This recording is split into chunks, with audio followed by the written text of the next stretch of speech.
Talvez você tenha feito constantemente estas perguntas. Onde posso encontrar refúgio num mundo cheio de conflitos? Ou, como e onde posso encontrar força para vencer nesse mundo que oferece tantas derrotas? Acompanhe agora com o pastor Edson Bruno mais um programa Encontro com a Palavra.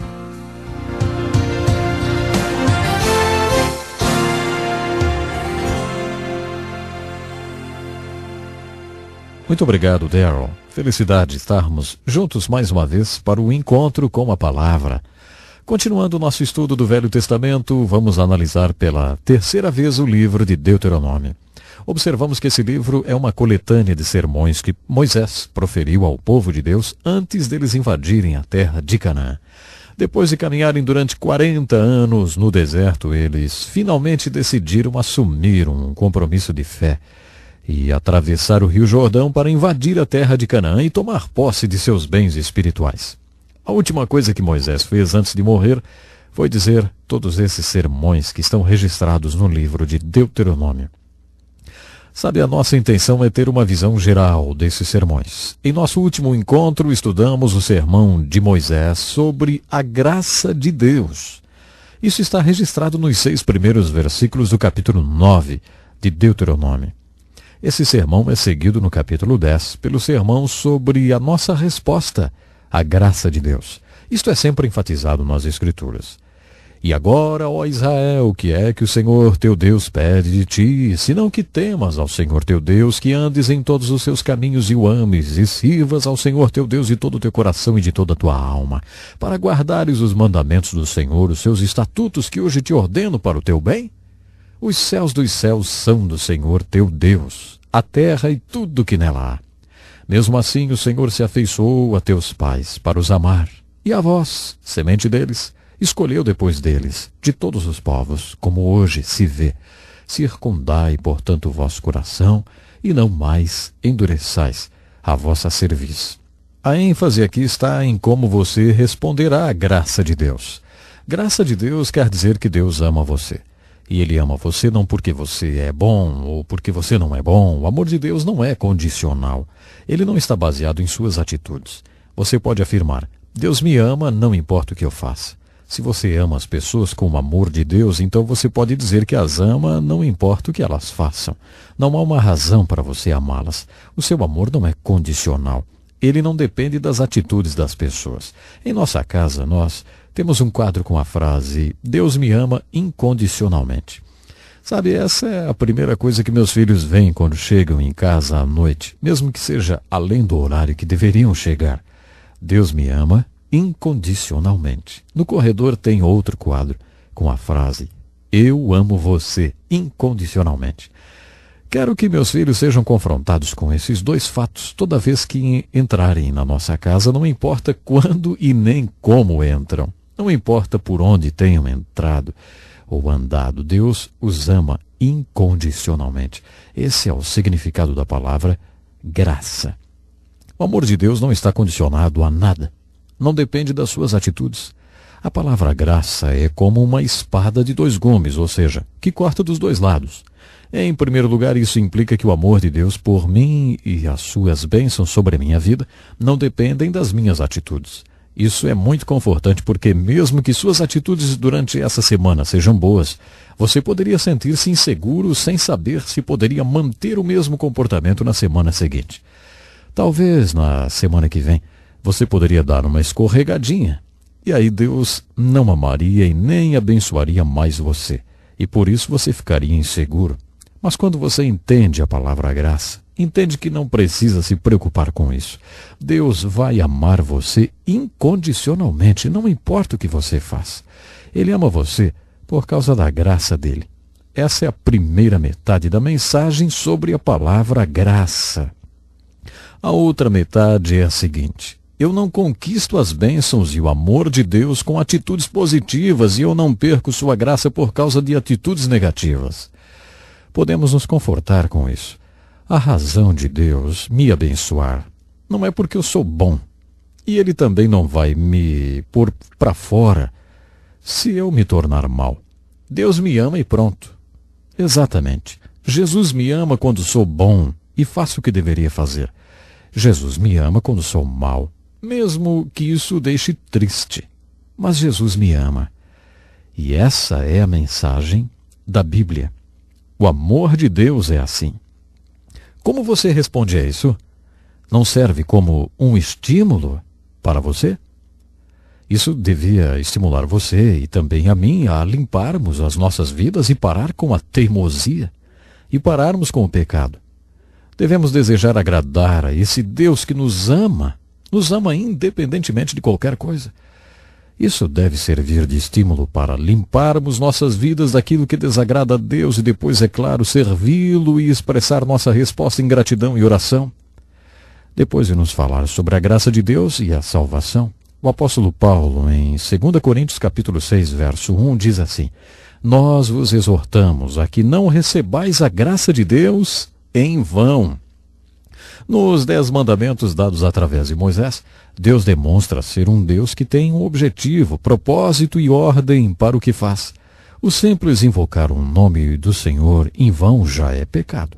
Isso não tem a ver com o profano, apesar de incluir isso também. Isso se refere a expressar o nome de Deus em adoração e depois não agir de acordo com seu propósito. Você entende? É um pecado pronunciar o nome de Deus em vão. Se o falar o nome de Deus em vão é um pecado, imagine então o pecado que seria receber a graça de Deus em vão. Pense um pouquinho só. Se Deus ama você e derrama todo tipo de bênção sobre a sua vida, Ele salva você e abençoa você com toda sorte de bênçãos espirituais nos lugares celestiais em Cristo. Você recebe a graça, a força e o poder para viver como um cristão deve viver e servir a Deus. Se tudo isso acontece em vão e você nunca faz nada, aí isso é pecado. No capítulo 10, portanto, há uma exortação para não recebermos a graça de Deus em vão. Depois desse sermão, seguem-se outros sermões impressionantes sobre a apostasia. Apostasia quer dizer afastar-se da posição que você tomou com Deus. Vamos dizer que você assuma a seguinte posição: Deus está em primeiro lugar na minha vida e é assim que eu vou servi-lo. Sabemos o que significa assumir compromissos com esse Deus. Se depois de você ter assumido tal compromisso e tomado essa posição, e mais tarde se afastar, então você terá cometido apostasia. A palavra apostasia é composta de 2 palavras. A que indica posicionar-se e a que indica distante. Esse é um pecado muito sério por causa das terríveis consequências que ele traz. Você verá isso quando estivermos estudando o livro de Juízes. Na verdade, podemos observar isso em toda a história do povo hebreu. As consequências da apostasia são impressionantes. Moisés proferiu um sermão muito importante e severo sobre a apostasia. Ele disse: se o meu filho ou filha, ou um parente próximo ou seu melhor amigo tentar afastar você de Deus, mate-o, execute-o, não tenha piedade. Se houver uma cidade que apostatou, destrua-a totalmente e mate todos os seus habitantes. Puxa vida, isso parece duro demais, hein? Entretanto, se você estudar os resultados da apostasia, os cativeiros da Babilônia e da Assíria, verá por que Deus foi tão severo através das palavras de Moisés com respeito à apostasia. Não deixe que a apostasia se prolifere no seu meio. Esse é o importante sermão do capítulo 13 de Deuteronômio. No capítulo 14, há outro sermão, o sermão sobre o dízimo. A palavra dízimo em hebraico significa a 10ª parte. Esse sermão nos ensina que devemos dar a Deus a 10ª parte de tudo que nós temos. Quando estudamos esse tema nas Escrituras, e essa é a primeira vez que o dízimo é ensinado, encontramos a declaração de que o propósito do dízimo é ensinar vocês a colocarem sempre Deus em primeiro lugar nas suas vidas. O dízimo tem um propósito, tem sim. Deus não precisa de 10% da nossa renda. Por que então Deus instituiu a lei do dízimo? Porque Ele queria nos ensinar algo. O primeiro mandamento nos diz: Deus em primeiro lugar. As Escrituras insistirão repetidamente: Deus em primeiro lugar. Deus quer que aprendamos essa lição tão importante. Como Deus nos ensina a colocá-lo em primeiro lugar na nossa vida? Uma das maneiras é nos dando uma medida de compromisso. Ele sabe se é ou não o primeiro em nossas vidas, mas nós não sabemos. Por isso o Senhor instituiu o dízimo. O dízimo não existe porque Deus quer 10% de tudo que temos. Deus quer a primeira 10ª parte. Observe bem isto, hein? A primeira 10ª parte. Quando o povo entrou na terra de Canaã, a primeira cidade que conquistaram foi Jericó. Todo o espólio de Jericó foi dedicado a Deus, porque essa foi a primeira cidade que eles conquistaram. Deus quer a primeira parte de tudo que você ganha. Ele quer a primeira 10ª parte, não apenas uma 10ª parte. Além disso, o Velho Testamento nos ensina que o povo também deu ofertas. Além do dízimo, eles também deram ofertas. O dízimo era de Deus. Se eles gastassem o dízimo, estariam roubando a Deus. Isso mesmo. Além do dízimo, eles deram ofertas e sacrifícios. Davi nos deu a definição de um sacrifício. Ele falou assim: não oferecerei a Deus um sacrifício que não me custe nada. Um homem rico pode dar a sua primeira 10ª parte, o seu dízimo, e nem perceber isso. Ele pode dar suas ofertas e nem sentir a perda. Mas dar uma oferta de sacrifício torna todos iguais. O tamanho de sua riqueza é relativo. O sacrifício quer dizer que custou alguma coisa para você. O mesmo se aplica a todos que ofertam. Quanto você precisa dar para que isso doa em você? Até que custe alguma coisa? Se você for muito rico, talvez tenha que dar muito mais até que sua oferta seja chamada de sacrifício. Já percebeu? Talvez você dê o dízimo e também dê ofertas e nem sente isso, nem faz falta no seu bolso. Olha, isso não é sacrifício, hein? No Novo Testamento temos uma palavra que vai além. É a palavra mordomia. Essa era a palavra preferida de Jesus. Você sabe o que significa mordomia? Mordomia significa que tudo pertence a Deus. Quando sou um mordomo, não dou 10% como Jacó fez quando deixou sua casa e teve sua primeira conversa com Deus. Quando entendo o conceito de mordomia, entendo que tudo pertence a Deus e então o assunto passa a ser fidelidade e administração. Um dia estarei diante de Deus e Ele dirá: tudo era meu, o que você fez com tudo que eu deixei para você administrar? Agora eu quero que você preste contas da sua mordomia. Todos nós ouviremos essas palavras assim que passarmos para outra dimensão. Então, não esqueça, prezado ouvinte, Deus precisa sempre estar ocupando o primeiro lugar em nossas vidas.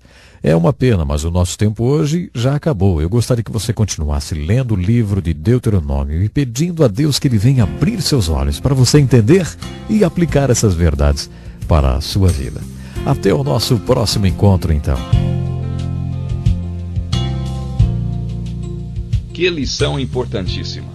Obrigado, pastor Edson Bruno. Prezado ouvinte, coloque em prática o que você ouviu aqui. Sem dúvida, sua vida será grandemente abençoada. Este é um estudo escrito pelo Dr. Dick Woodward, na voz do pastor Edson Bruno. Escreva-nos e solicite o material. Nosso endereço é Encontro com a Palavra, Caixa Postal 2011, CEP 89201-970, Joinville, Santa Catarina. Até o nosso próximo encontro com a Palavra.